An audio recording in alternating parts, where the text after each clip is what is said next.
27 ফেব্রুয়ারি 2002, Godhra station, Sabarmati express, Bharat.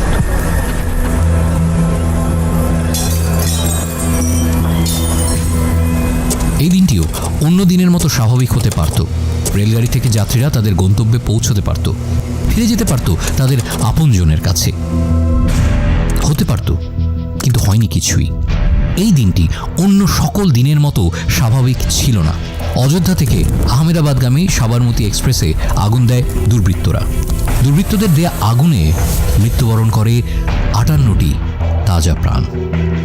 আর এই 58 প্রাণের বদলে শুরু হয় গুজরাট দাঙ্গার সূত্রপাত।